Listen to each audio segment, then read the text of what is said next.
Hello there, my friends. Chris Marcus here with you for Arcadia Economics, and a quick video today about a development with Russia and OPEC. As you can see here, the Wall Street Journal reporting an alliance with a 10-nation group led by Moscow would transform the cartel, which is under pressure from Trump and U.S. producers. Saudi Arabia and its Persian Gulf allies are backing a formal partnership with a 10-nation group led by Russia to try and manage the global oil market, according to OPEC officials. And here's an interesting part.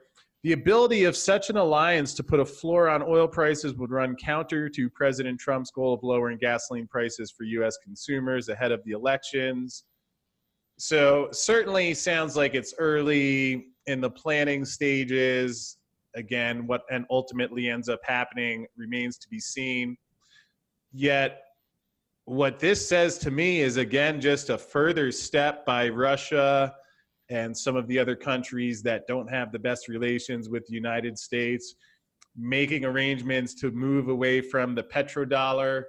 Again, if you go back to the 70s and the way the petrodollar has developed and been set up and forwarded since then, a lot of the way the market depends on the US dollar, the US Treasury, and the petrodollar has been a strong base of power.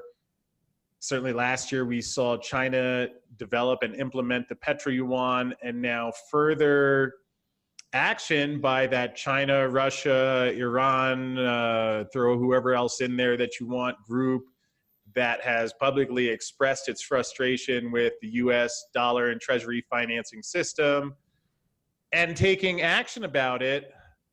Again, to hear it from Russia, we're not talking about some country that just throws out proclamations that it doesn't act on. Russia sold their treasuries last year. They continue to buy gold.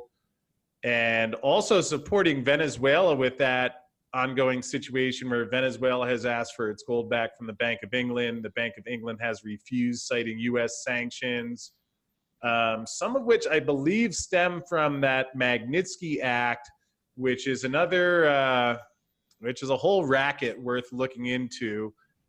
This is just my own personal view. A lot of these sanctions are not quite as advertised and used for political purposes. Again, you can take that as you will, but what we are seeing is that, again, Russia siding with Venezuela. So regardless of what the legitimacy of the sanctions or not, you still see these sides forming. And again, here is the latest move, walking away from the traditional U.S. side of how things have been working and how they've been going. So we'll see what happens, but certainly the trend away from the dollar is most certainly continuing. And if you have any questions, leave them below, and I will see you again soon. Thanks.